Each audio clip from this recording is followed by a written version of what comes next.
So this is question number 11, B part. What is it saying? Find the values of k for which the following system of equations has a unique solution या no solution या infinitely many solution. तो क्या करना चाहिए? ये एक system दिया हुआ है 2k1 4 2k k a 1 2 3 ये आपकी मैट्रिक्स ए है। ठीक है, उसको मैट्रिक्स यहाँ पे एक वेक्टर एक्स वाई जेड, ये किसके बराबर होना चाहिए? 2 4 6 के बराबर।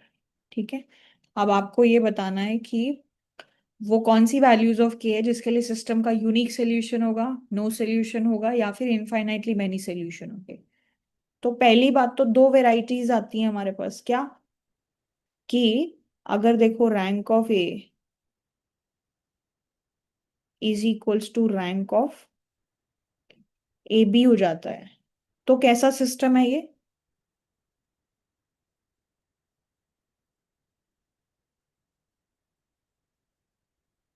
What kind of system is this?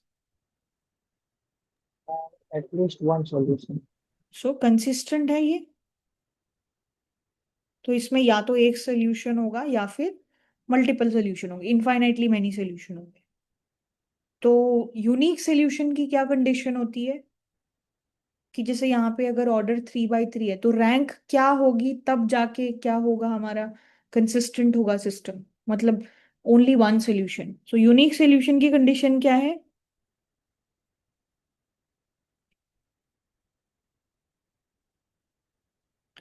Rank of ए कितनी होनी चाहिए?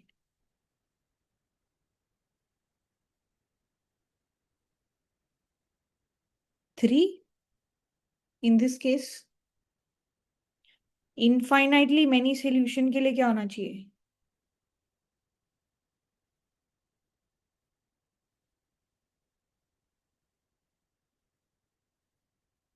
Ma'am, rank of A equal to not equal to rank of AB. अब इनफाइनाइट सोल्यूशन आएंगे, ये दोनों बराबर हो लेकिन 3 से छोटी हो। करेक्ट। और नो सोल्यूशन कब आता है? व्हेन? Ma'am ji. मैम ये जो inconsistent sorry infinite many solution में तो इक्वल नहीं होना चाहिए। क्यों नहीं होना चाहिए? सिस्टम कंसिस्टेंट तो तभी होगा जब रैंक दोनों बराबर होंगी। रैंक जहां पे भी बराबर नहीं होती है वहां तो तुम्हारा कोई सोल्यूशन ही नहीं आएगा,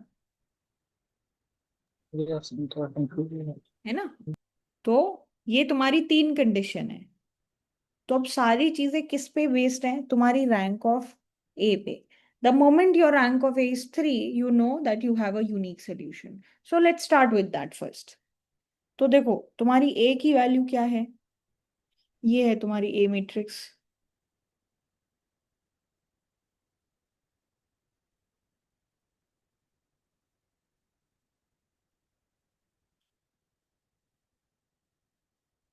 ए है। अब डिटर्मिनेंट ऑफ ए क्या आएगा?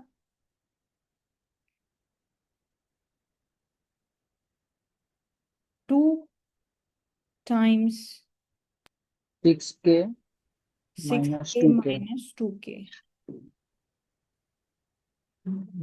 -K माइनस के 12 -K 12 माइनस के plus plus 1 8 -2K।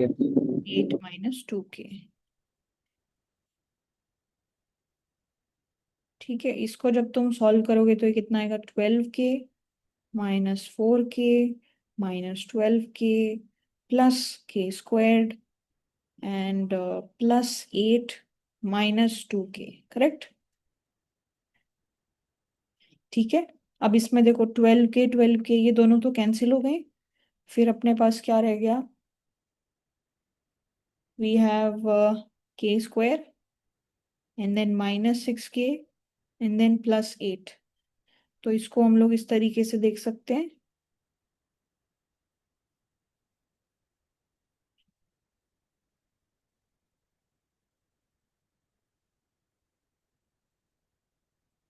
That gives me k minus 2 times k minus 4, correct? Yes ma'am. तो यहां से क्या पता चल रहा है कि if k is not equal to 2 and k is not equal to 4, तो determinant of a is not equal to 0, correct?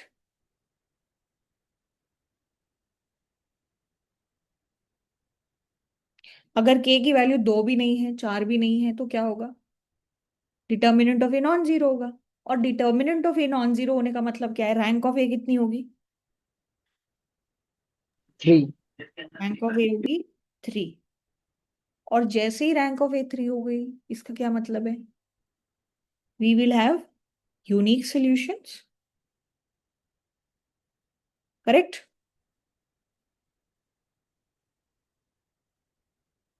Right?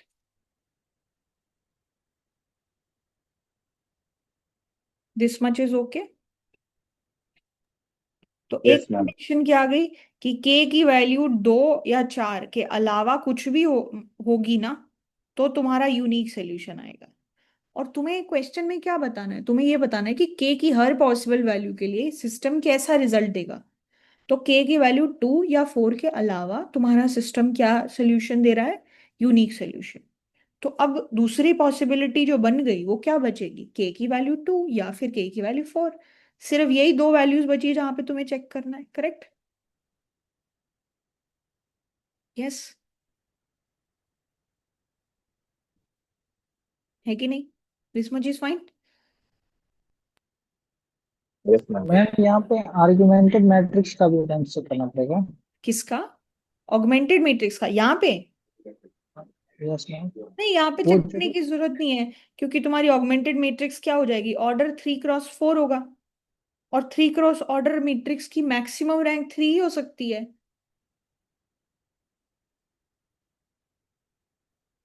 और वो मैम ऑलरेडी। हाँ, बोलो। मैम इन केस अगर वो स्क्वायर मैट्रिक्स हुआ तो फिर चेक करना होगा। अगर आर्गुमेंट अगर होता है यहाँ पे स्क्वायर मैट्रिक्स, मान लेते हैं मैम 4x4 होता है या 3x3 भी आर्गुमेंटेड होता है तो फिर चेक करना पड़ता है आप डिटर्मिनेंट किस मैट्रिक्स का निकाल सकते हो?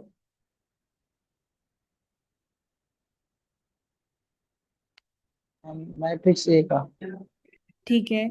अगर वैसी कोई पॉसिबिलिटी बनती कि 4x4 बन रहा होता है ऐड होने के बाद, तो कर सकते थे, अदरवाइज कोई नीड नहीं थी। Okay ma'am. यहाँ पे हमें क्लियरली पता है कि कोई नीड नहीं है, क्यों? दिस इज 3x3, इसकी मैक्सिमम रैंक 3 है। कुछ भी ऐड करोगे तो वो 3x4 बनेगा, उसकी मैक्सिमम रैंक भी 3 है। जो कि ऑलरेडी जो एलिमेंट्स ये हैं, इन्हीं को पिक करके जो रैंक आ रही है वो 3 बन रही है। So the moment determinant of A is not equal to 0, I am done at this point. ठीक है।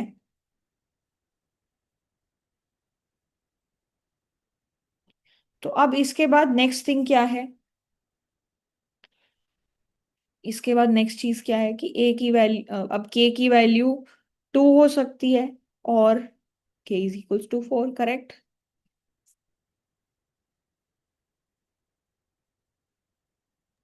है ना? Yes ma'am. है ना? तो ठीक है, फिर अब देखो।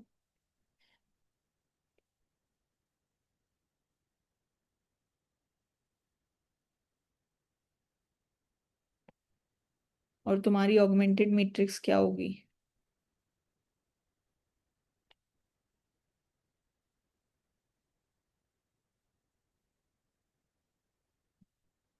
इसमें तुम क्या ऐड कर दोगे?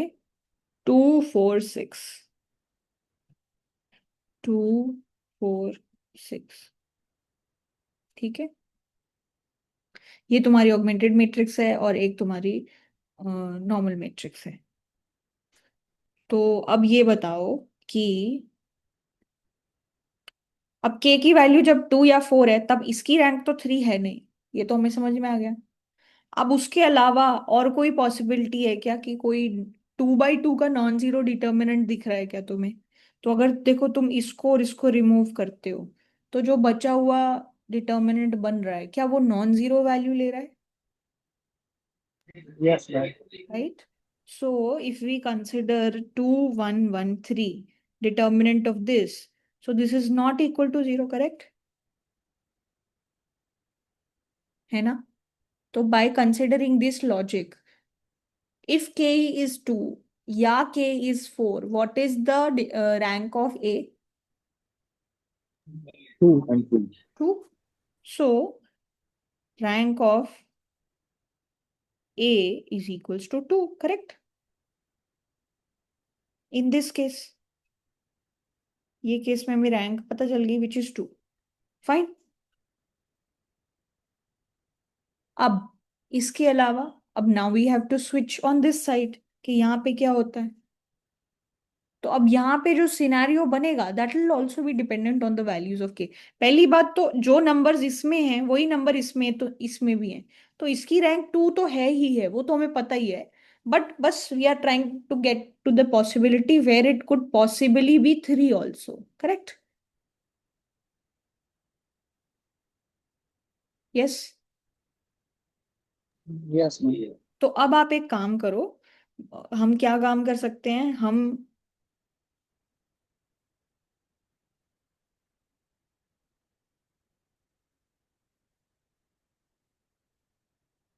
suppose now if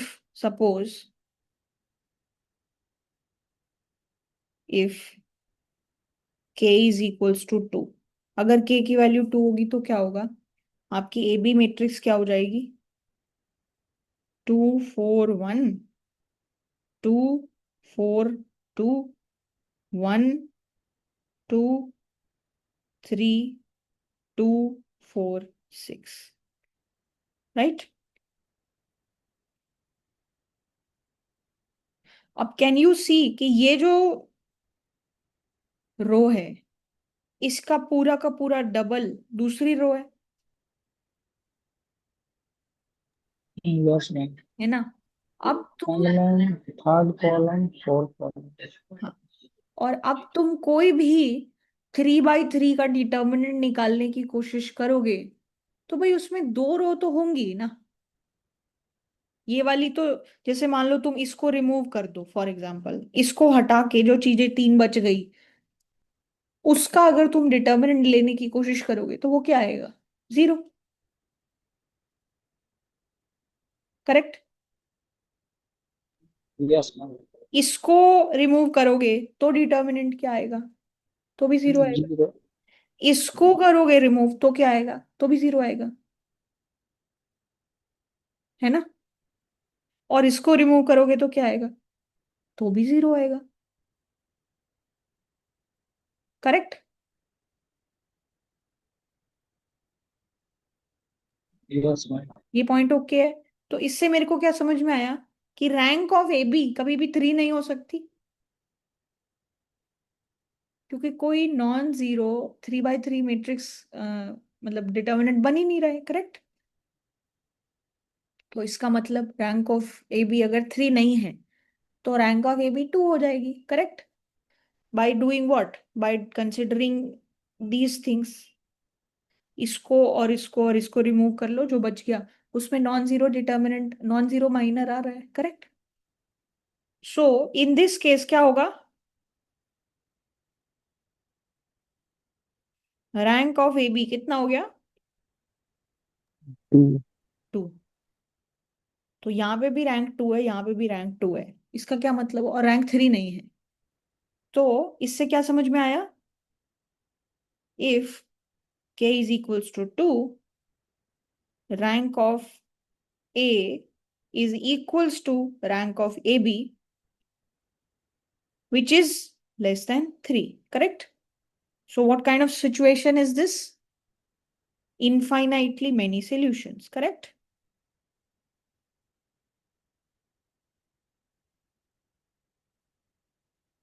Is that okay?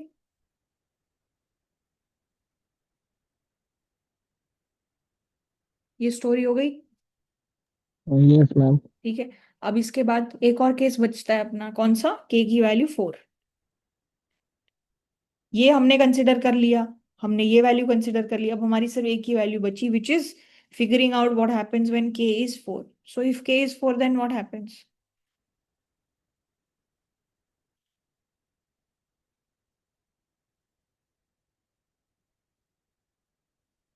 So if k is 4 then what happens here? कितना हो जाएगा ये भी? 2 4 1 2, फिर 4 8 4 4, and then 1 2 3 6, right?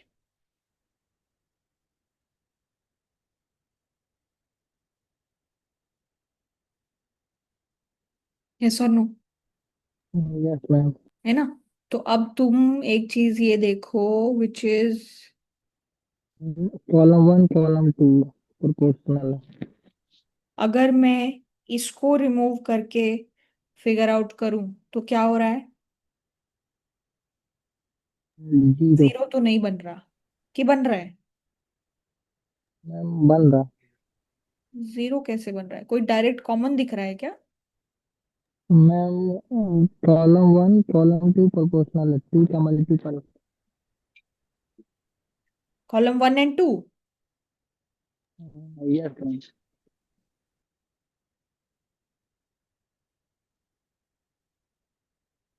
1 2 3, ये तो 1 2 3 होगा ना?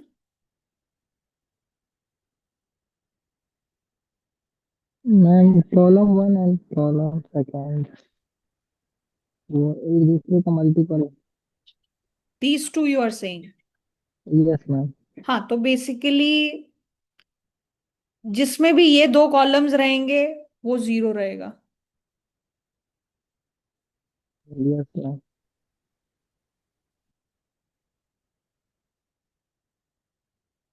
Okay fine, just a moment. देखो, 2 4 1 4 8 4 1 2 3, एक ये बच गया जब तुमने लास्ट का कॉलम रिमूव किया, करेक्ट? फिर तुमने इसको रिमूव किया तो क्या आया? 2 4 2 4 8 4 1 2 6। फिर तुमने इसको रिमूव किया तो क्या आया? 2 1 2 4 4 4 1 3 6। और फिर तुमने पहली कॉलम को रिमूव किया तो क्या आया? 4 1 2 8 4 4 2 3 6। अब इसमें देख लो क्या क्या कॉमन है। तो इसमें आप बोल रहे हो कि ये और ये एक दूसरे के टू टाइम्स है, करेक्ट? Yes ma'am. तो दिस मेक्स इट जीरो, है ना? अब इसमें देखो, ये और ये क्या एक दूसरे के टू टाइम्स है? करेक्ट? तो this is also zero. Yes. Yes ma'am. And what about this? Anything common in this one? This is non-zero. This is, इसमें तो कुछ कॉमन दिख नहीं रहा है, राइट? Yes, ma'am. सिमिलरली इसमें कुछ कॉमन दिख रहा है क्या? No, ma'am. Two times but not two times. तो बेसिकली हम इसमें से देख सकते हैं। तो यहाँ पे क्या होगा? डिटर्मिनेंट अगर आप निकालते हो तो क्या होगा? ये 2 24 minus 12 which is how much? 12 minus 1, Ma'am, it is 20. If I'm not wrong. This one 20। No, ma'am, the whole determinant value. अच्छा, final answer, okay okay, just a second. So this is Yes, ma'am. 24 minus 4, this is 20, and then this is 2 times 12 minus 4, that is 8. So this is 24 minus 20 plus 16 which is 20, correct. तो ये non zero आ गया, correct. So what does that mean about rank of A B? Rank of AB is 3. Rank of a b is 3, but in this scenario what about rank of a? Rank of a is 2 and rank of ab is 3, correct? So what does that mean? inconsistent solution. Inconsistent solution.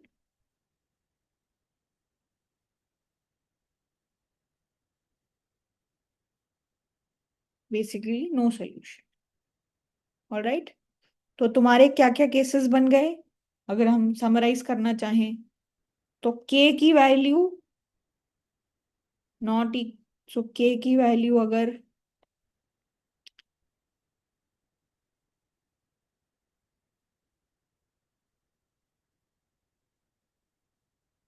तो क्या होगा?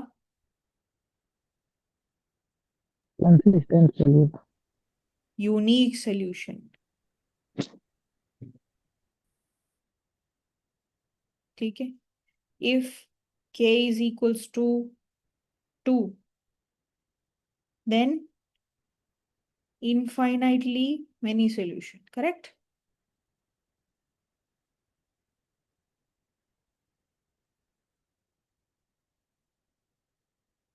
If k is equals to 4 then no solution, ठीक है। तो आपने k की हर possible value के लिए जो आंसर पॉसिबल हो सकता है वो बता दिया है, फाइन, ठीक है। So this is your final answer. So this was basically for, अच्छा इसमें ए और बी पढ़ते, this one was for 5 marks, okay. Moving on, let's do other problems now. Ma'am ये जी वाला क्वेश्चन में डाउट था। जी, क्वेश्चन में मैम कब बोलेंगे कि ये यूनिक सॉल्यूशन होगा या कंसिस्टेंट सॉल्यूशन, दोनों में क्या डिफरेंस होगा? कंसिस्टेंट का मतलब होता है सोल्यूशन होना। सोल्यूशन होने का मतलब ये है कि तुम्हारे पास दो वैरायटी हो सकती है, या तो एक ही सोल्यूशन है या बहुत सारे सोल्यूशन है। So the thing is like this कि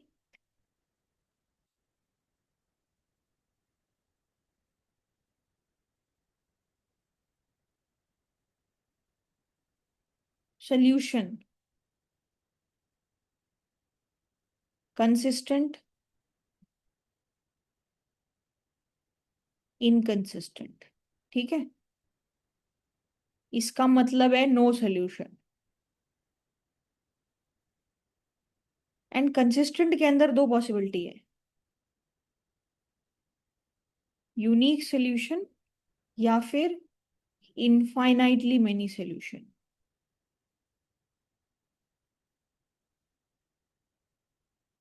कंसिस्टेंट का मतलब सिर्फ ये होता है कि सोल्यूशन है कि नहीं, दैट्स इट। इसके लिए कंडीशन होती है rank of A is not equal to rank of A B. इसके लिए कंडीशन होती है rank of A is equals to rank of A B. फिर विद इन दिस क्या हो जाता है कि जब यूनिक सोल्यूशन कब होता है, जब रैंक ऑफ ए मैक्सिमम होती है, जब determinant of A is not equal to 0, and in this case determinant of A is equals to 0, and then we consider other possibilities, ठीक है। Yes, sir. Yes. All right guys, just give me one moment, huh?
All right, so fine. So this is done. Let's do other problems now.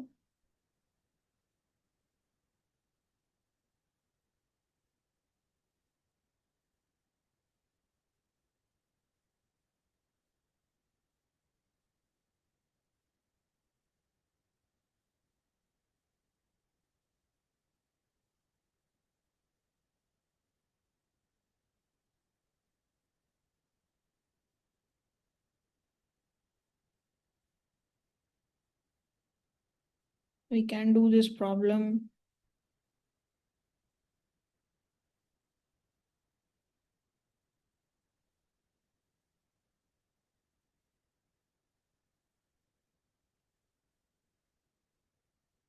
We can actually also do this problem.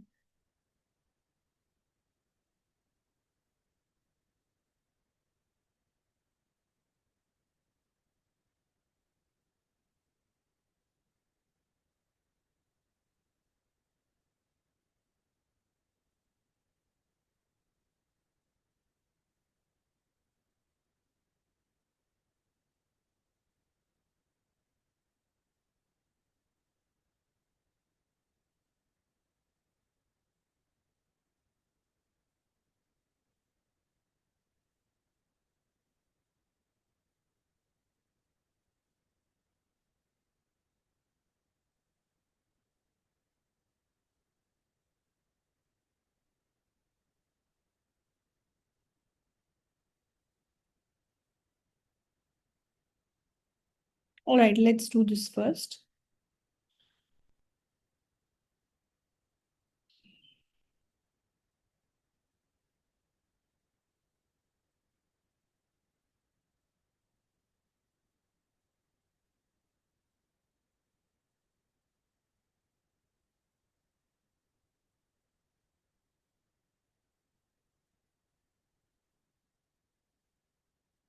G. So this is the question. What is the derivative of this particular function f of x comma y is equals to x square y power 5 at a particular point दिया हुआ है in the direction of the vector this. So हमें क्या क्या दे दिया? एक function दे दिया f of x comma y which is x square y power 5. ठीक है, हमें इस फंक्शन का what is the derivative of this particular function at point P which is 3 comma 1 in what direction? Ma'am इसको unit vector में convert करना पड़ेगा। In the direction, so basically मान लो तुम्हारा फंक्शन यहाँ पे है, ये P पॉइंट है, इस फंक्शन का इस पॉइंट पे डेरिवेटिव बताना है किस डायरेक्शन में?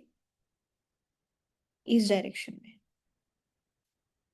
तो यहाँ पे डायरेक्शन वेक्टर क्या है?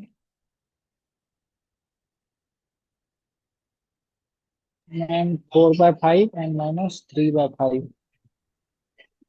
बेसिकली यही तुम्हारा डायरेक्शन वेक्टर है।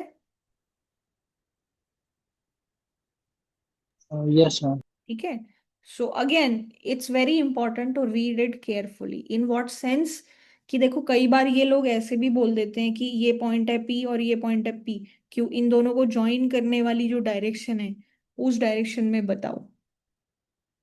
कई बार सवाल ऐसे भी पूछा जा सकता है। यहाँ पे क्या बोला है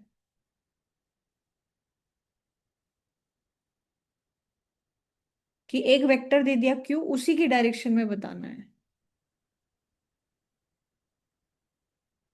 So the question is, what is the derivative of this function x square y power 5 at this point in the direction of the vector this?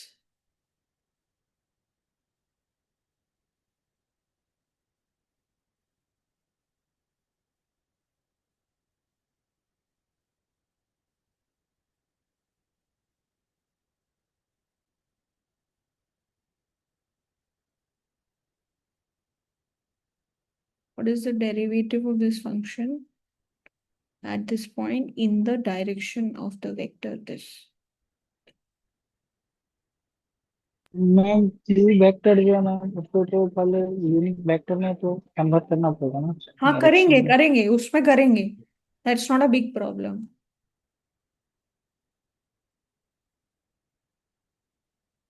what is the derivative of this function at this particular point in the direction of the vector this. ठीक है, तो क्या करना है यहाँ पे? सबसे पहला स्टेप क्या होगा तुम्हारा? मैम पहले एक्स के टर्म में निकालेंगे, फिर वाई के टर्म में पार्टिकुलर पॉइंट 3,1, और फिर क्यू का यूनिट वेक्टर जो आएगा उससे रिस्पेक्टिवली मल्टीप्लाई करके ऐड कर देंगे तो डायरेक्शनलिटी। तो पहले तुम वो निकालोगे, ग्रेडियंट निकालोगे, correct? F prime x yes निकालोगे, मैम। तो क्या होगा? F prime x 2x y power 5. What is f prime yes, y? 5x² y power 4। ठीक है, और ये जो तुम्हारा एफ प्राइम एक्स है ये किस पॉइंट पे निकालना है? 3,1 पे, तो क्या हो जाएगा ये? 6। This is equals to 6. What about this? 45। 9 into 1 which is 45. ठीक है, और फिर तुम्हारा जो डायरेक्शन है वो क्या है? 4, -3. तो यूनिट वेक्टर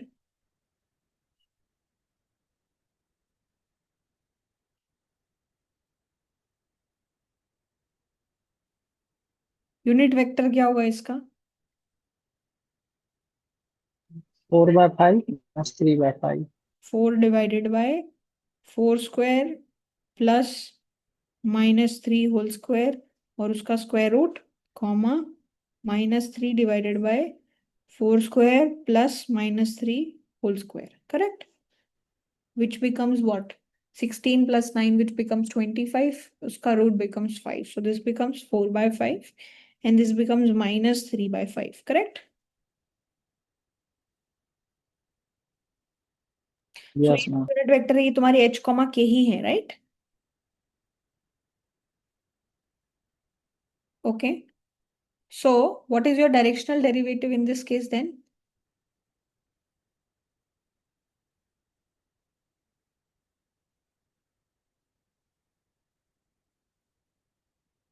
तुम्हें क्या करना पड़ेगा? ये 6 × 4/5। 3,1 इसको h से मल्टीप्लाई करना है, प्लस ये जो f प्राइम y है 3,1 इसको k से मल्टीप्लाई करना है, correct? Right, so you will do 6 times 4/5 plus what is this?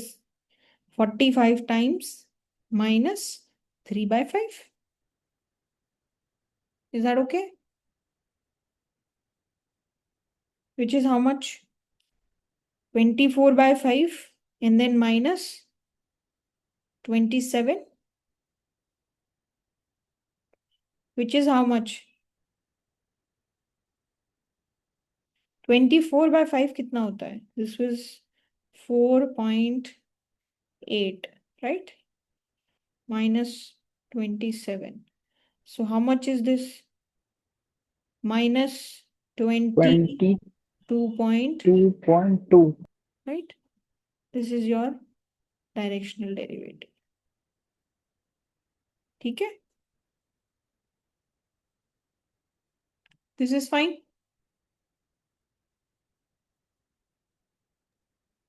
Yes. ठीक है, so this is how we'll proceed with this one. What about B part? Find the equation of the tangent plane to this particular function at this point. यहाँ पे ma'am y-y0 और f, मतलब f को उससे 2 के term में, मतलब y के टर्म में डिफरेंशिएट प्लस x-x0 और x के टर्म में differentiate equal to 0 at particular point 0,1। Okay, why are we doing that? Because ma'am dy/dx minus f dash xy f dash y होता है, वहां आप से मैथ पूछा। में बोल रहे हो, सारी बातें मैथ में बोल रहे हो, क्या कर रहे हैं, क्यों कर रहे हैं ये?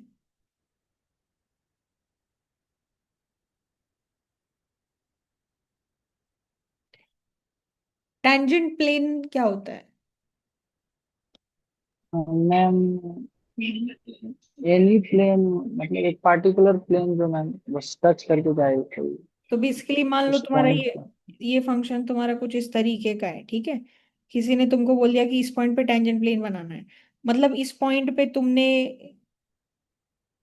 जैसे मान लो इस पॉइंट पे निकालना है, तो टेंजेंट प्लेन का मतलब क्या होगा कि इस पॉइंट से जस्ट पास होता हुआ जो प्लेन बन रहा है वो तुम्हें निकालना है, correct. Yes ma'am. Tangent plane की इक्वेशन निकालने के लिए तुम्हें किस किस चीज की जरूरत होती है? Slope and point. क्या चाहिए? स्लोप और पॉइंट चाहिए। किसका स्लोप चाहिए?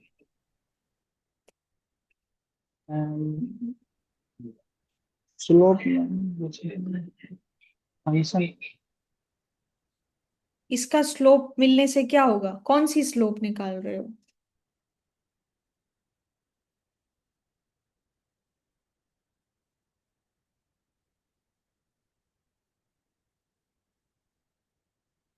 मुझे नॉर्मली अगर मैं तुमको बोलूं टेंजेंट प्लेन निकालने के लिए, तो तुम्हें क्या क्या चाहिए? एक तो डायरेक्शन वेक्टर चाहिए, और दूसरी चीज एक पासिंग पॉइंट चाहिए होता है, करेक्ट। Yes ma'am. तो फिर वो कैसे निकलेगा यहाँ पे?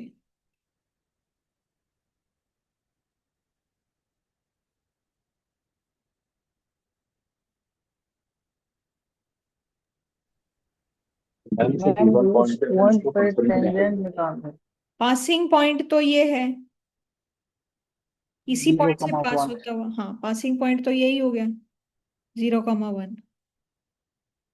अब बात आई क्या?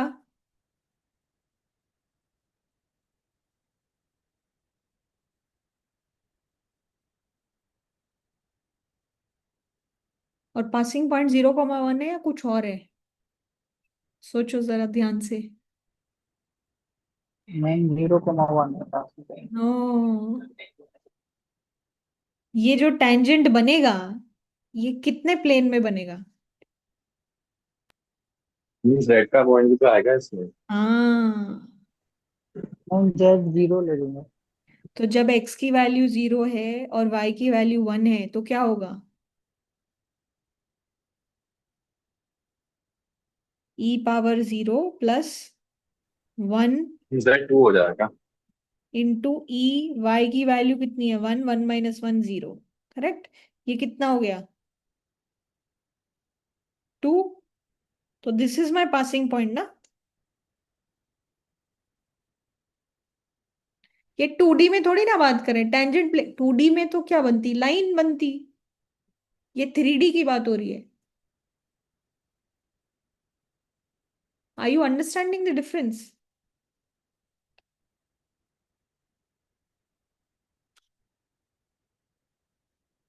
ये पॉइंट समझ आया आपको? फिर यस मैम। ठीक है, तो एक पासिंग पॉइंट हो गया, फिर आगे?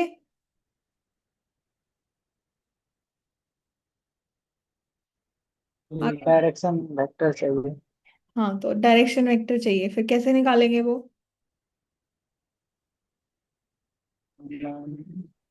जैसे कि मैं उस पॉइंट पे वो टेंजेंट निकाल देंगे तो टेंजेंट तो जो प्लेन कट कर रहा है उसी के डायरेक्शन में होगा, मतलब स्लोप निकाल देंगे। तो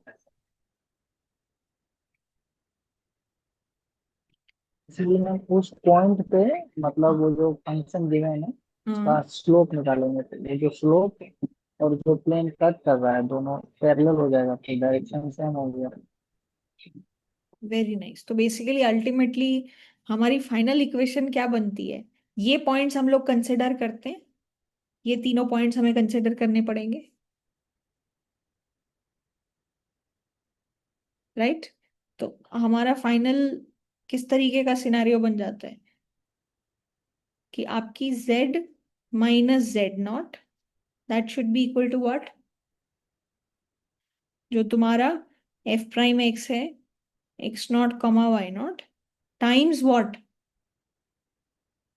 x - x0 plus f'(y) x0, y0 times y minus y nought, correct?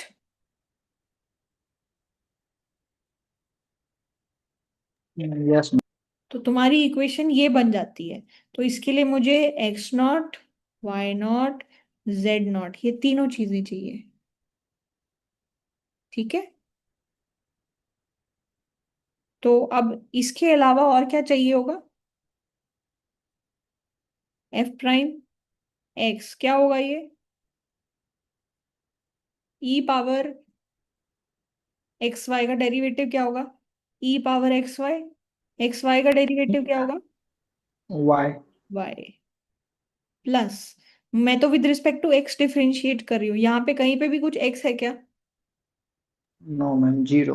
तो this part is zero, so this entire thing is gone. Now what is f prime y? e power x y का e power x y, इधर x plus, अब इसको क्या करना पड़ेगा? Y square as it is, e power y minus one का derivative क्या होगा? e power y minus one as it is, plus e power y minus one as it is, y square का derivative कितना होगा? 2y, correct? Is that fine? Yes और no? Yes, ma'am, got it. तो फिर तुम्हें f prime x, x nought y nought कितना है? 0,1 पे वैल्यू निकालनी है, तो कितनी हो जाएगी? e power one. 0 into one which is one. One. यहाँ पे क्या हो जाएगा? x की वैल्यू जब 0 है तुम्हारी, तो ये पार्ट तो गायब हो गया, ठीक है? और इधर क्या रह गया? e power 0 times one square plus e power 0 times two which is 3, three. Right? तो ये वैल्यू भी आ गई, ये वैल्यू भी आ गई, ये चाहिए था, ये चाहिए था, x nought y nought z nought सब कुछ है, everything is ready. So just do this, what? Z minus z nought कितना था? 2 is equals to 1 times x minus x nought plus 3 times y minus y nought. और ये x nought y nought कितना है? X nought is 0 plus 3 times y minus y nought कितना है?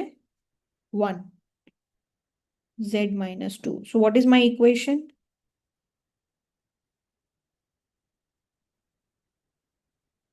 So ये कितना हो जाएगा? x plus 3y minus z is equals to 1. One. This is my equation. All right? This is my equation of tangent plane. ये equation of tangent plane हो गई. Is that okay?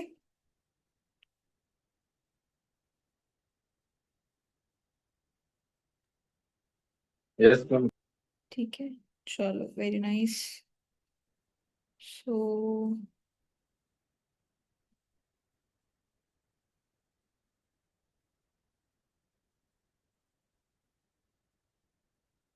okay, all right.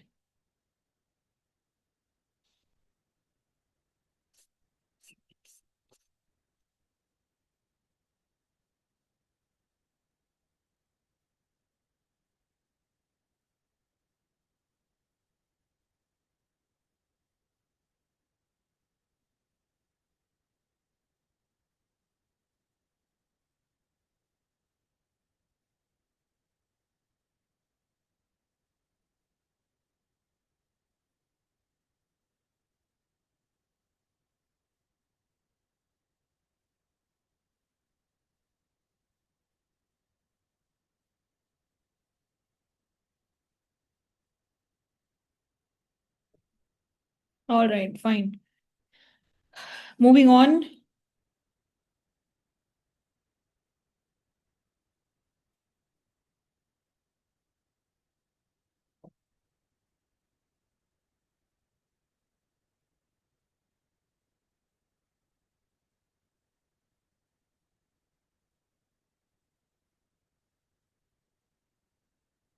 Question number 1 is also done. Both these are done. Chalo, let's do these problems first.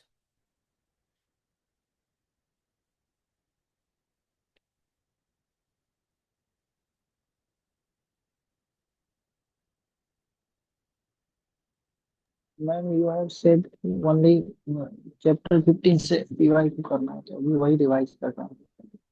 अच्छा, वही कर रहे हो। Elasticity नहीं हुआ है अभी? यार मैं कर तो दिया हूँ रिवीजन।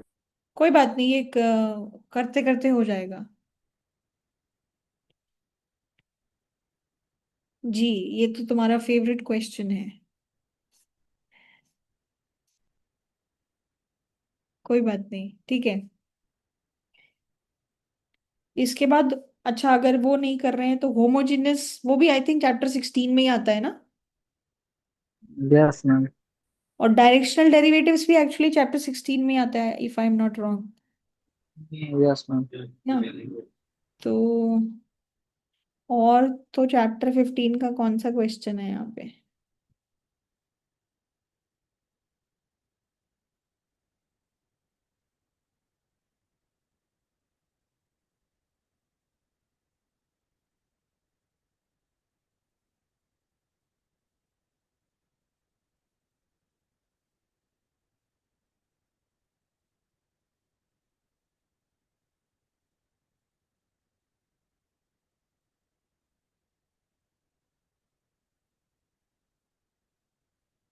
ये भी उसी से रिलेटेड है। कोई बात नहीं, हम लोग ये कर लेते हैं। मैं फॉर्मूला सारे बता दूंगी आपको, ठीक है।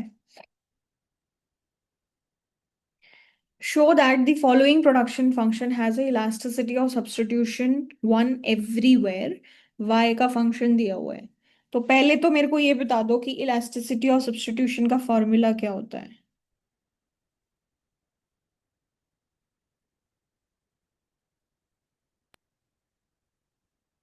I'm sigma y with respect to x. जैसे सिग्मा वाई एक्स अगर मैं निकालने को बोलूं तो क्या निकालना है? Ma'am elasticity of r y x into y by x. R x by y की y by? Y by x. R y x and इधर? Y by x. इधर भी वाई बाय एक्स कि x by y? Y by x. अच्छा, okay.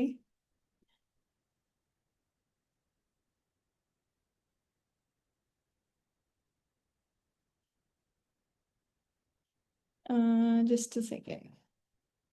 You remember this?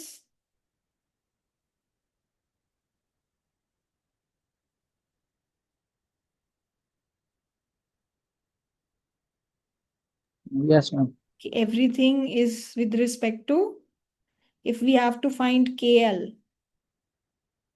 So this is also KL. This is also KL. This is also KL. And this is also K by L. Correct? So if I'm finding XY, it will be X by Y. And this will be RXY. If this is YX, this will be Y by X and RYX. ठीक है। और ये निकालने का क्या तरीका होगा? जो पहले है वो डिनोमिनेटर में, जो बाद में है वो न्यूमरेटर में। करेक्ट? यस। ठीक है। तो हमें क्या निकालना है? अगर हम लोग ये निकाल रहे हैं तो everything is y by x, y by x, y by x. अगर हम लोग ये निकाल रहे हैं तो everything will be this. Correct?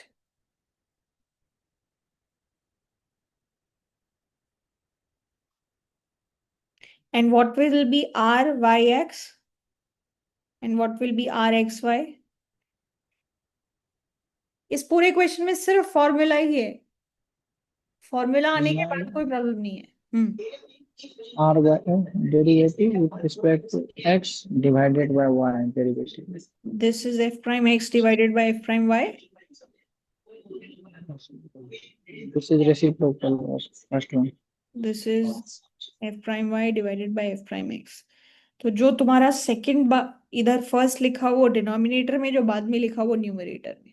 Just remember this thing, जो बाद में लिखा है वो न्यूमरेटर में, जो पहले लिखा है वो डिनोमिनेटर में। बस इस पूरे क्वेश्चन में और कुछ नहीं है। तो कोई दिक्कत नहीं है, हम लोग को इन दोनों में से कोई भी एक निकाल लेते हैं, सिग्मा एक्स वाई या वाई एक्स, जो भी हमें निकालना है। तो suppose let's say we are figuring this out, तो क्या करना पड़ेगा? पहले तो आर एक्स वाई निकालो। आर एक्स वाई क्या होगा? F prime y divided by f prime x. या मैं पहला वाला ही निकाल लेती हूँ, इसको छोड़ो, कंफ्यूज नहीं होते हैं। आर वाई एक्स वो क्या होगा? F prime x divided by f prime y. तो what is f prime x here? इसका derivative with respect to x, keeping y constant. So what do we get here?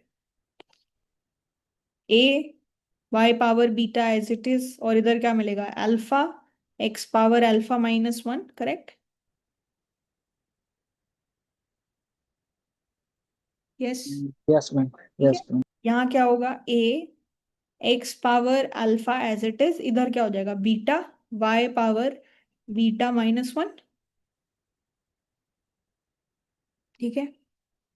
अब क्या करोगे? देखो, ए से ए कैंसिल, और इधर alpha by beta as it is रह जाएगा। और यहाँ पे देखो, एक्स की पावर क्या है? अल्फा माइनस वन है, और इधर है अल्फा। तो ये पावर खत्म करोगे तो यहाँ पे सिर्फ एक्स बच जाएगा। Ma'am, y by x हो जाएगा उसी की। तो नीचे एक्स बचेगा, और ऊपर वाई बच जाएगा। करेक्ट, सेम लॉजिक से। इसको कैंसिल करोगे तो यहाँ पे सिर्फ वाई बचेगा, इसको कैंसिल करोगे यहाँ पे सिर्फ एक्स बचेगा। तो पूरा एक्सप्रेशन ये हो जाएगा। करेक्ट।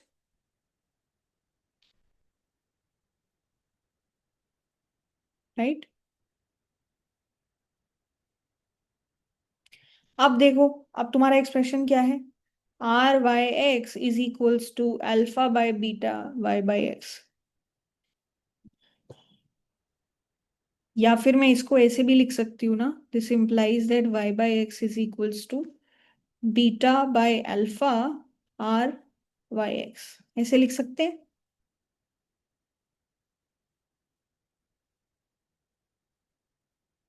करेक्ट। Yes, ma'am. ठीक है। अब इसके बाद क्या हो गया? आप लॉग ले लो दोनों तरफ। क्या हो जाएगा? Log y by x is equals to log beta by alpha plus log r y x. ठीक है। अब क्या करना है? अब आप बस विद रिस्पेक्ट टू क्या करो? With respect to what differentiate कर दो? मुझे क्या निकालना है? ये। तो ये एक्चुअली क्या होती है? D of y by x with respect to d of r y x times r y x divided by y by x. यही होती है इलास्टिसिटी। करेक्ट। तो मैं with respect to r y x दोनों तरफ डिफरेंशिएट कर दूंगी, तो क्या होगा यहाँ पे? One by y by x as it is, d of y by x d of r y x is equals to, ये पूरी कांस्टेंट चीज है, जीरो हो जाएगी, plus one by r y x as it is, and then d of r y x divided by d of r y x, that is one. Correct. अब ये पूरा expression है, जब इसको आप दूसरी तरफ भेज दो तो क्या हो जाएगा? इधर r y x divided by y by x d of y by x d of r y x, that is equals to 1. Correct. And what was this? This was my elasticity of ryx with respect to this. और मुझे यही निकालना था कि मेरी elasticity क्या है? 1. Fine.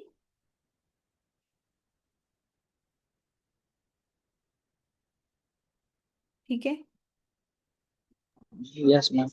elasticity is one everywhere. That is essentially what we had to figure out, and that is okay. वो हमने कर लिया है.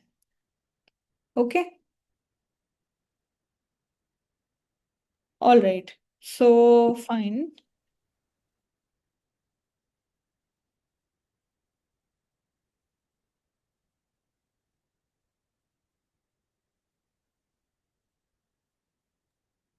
Excuse me ma'am. हाँ जी.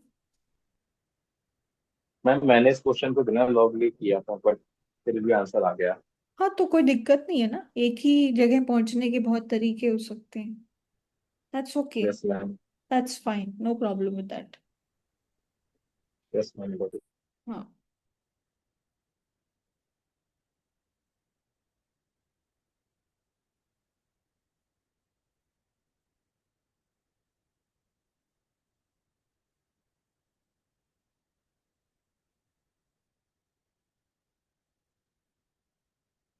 अच्छा, ये एक और क्वेश्चन है. This seems interesting and not very time taking also. Let's pick it up.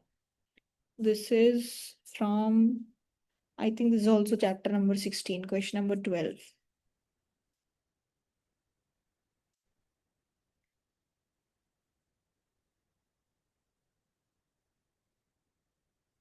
जी, क्या लिखा हुआ है? Is the sum of two homogeneous functions necessarily homogeneous? दो होमोजेनस फंक्शन है ऑलरेडी, उनका सम क्या होमोजेनस होगा? That is one question. ठीक है.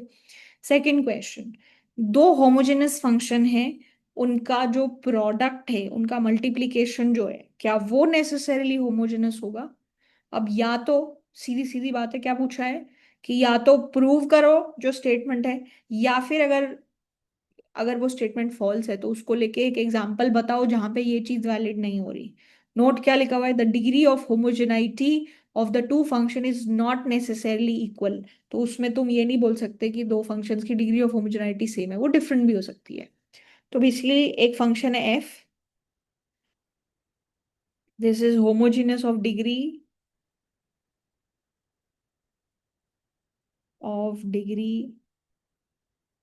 के वन, लेट्स से. और एक फंक्शन है g, let's say this is homogeneous of degree k two. ठीक है. अब क्या क्या सवाल पूछ लिए कि क्या ये दोनों फंक्शंस का सम, कोई एक तुम नया फंक्शन बनाओगी h which is f plus g. सवाल पहला क्या है कि क्या ये होमोजेनस होगा और नॉट. और दूसरा सवाल क्या है कि तुमने एक फंक्शन बनाया विच इज एफ डॉट जी. अब क्या ये होमोजेनस होगा कि नहीं? सवाल समझ में आ गया? अब या तो प्रूव करो या इसको लेके काउंटर एग्जांपल दो. दोनों में से कोई एक चीज करनी है तुम्हें. क्वेश्चन ओके है? तो पहले क्या लगता है कि कौन सी चीज ट्रू है, कौन सी चीज फॉल्स है? फर्स्ट वाली तो false है।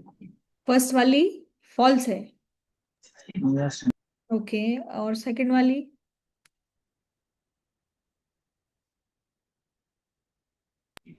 और not is not sure. yes, yes, okay. चलो, तो फर्स्ट वाली अगर फॉल्स है तो इसका कोई ना कोई काउंटर एग्जाम्पल देना पड़ेगा. Correct.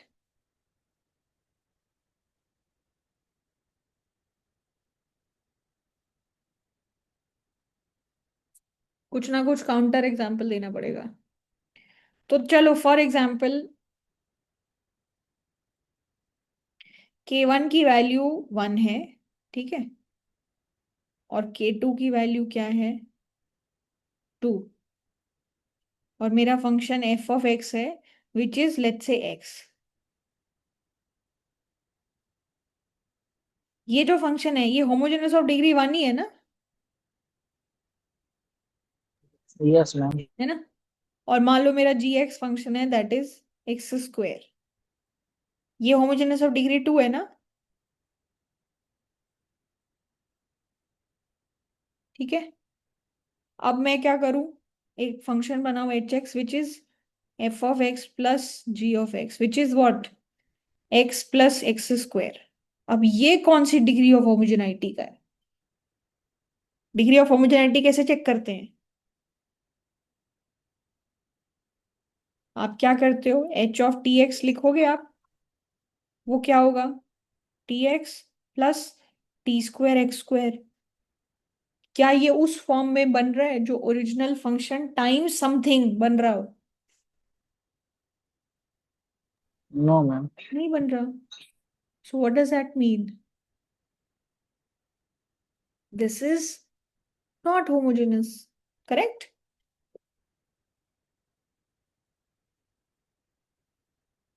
Is that okay? Yes ma'am. Okay.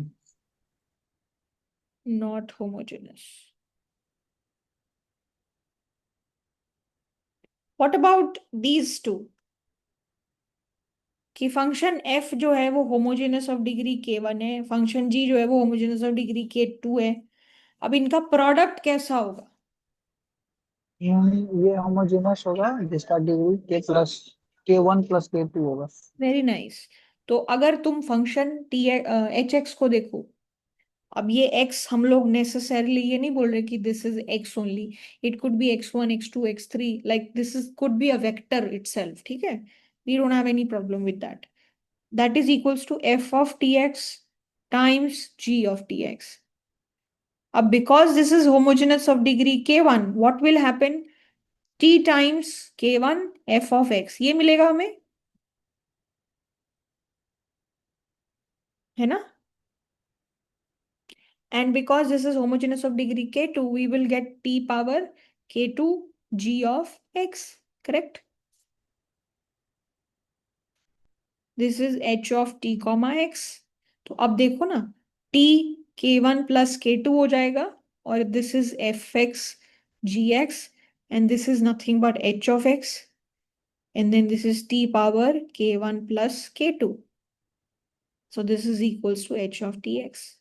अब ये क्या है, homogeneous of degree, this is homogeneous, correct?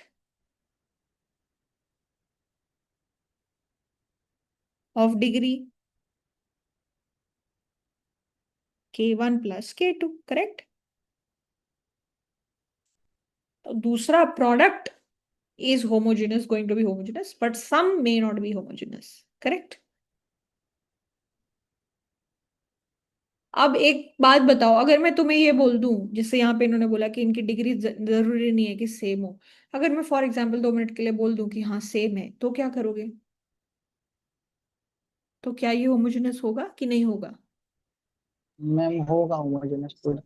क्योंकि अगर 2 होती डिग्री, तो यहाँ पे भी और यहाँ पे भी दोनों सेम ही चीजें आ रही होती ना, टी स्क्वायर, और फिर तुम टी स्क्वायर कॉमन ले लेते, फिर वो जो अंदर फंक्शन बच जाता, that would have been h x, right? So if they are the same, like if दोनों फंक्शन की डिग्री ऑफ होमोजेनाइटी सेम है, तो सम भी होमोजेनस होता है, but if they are different we can not say. Okay, is that fine? All good? Yes ma'am. Okay guys, so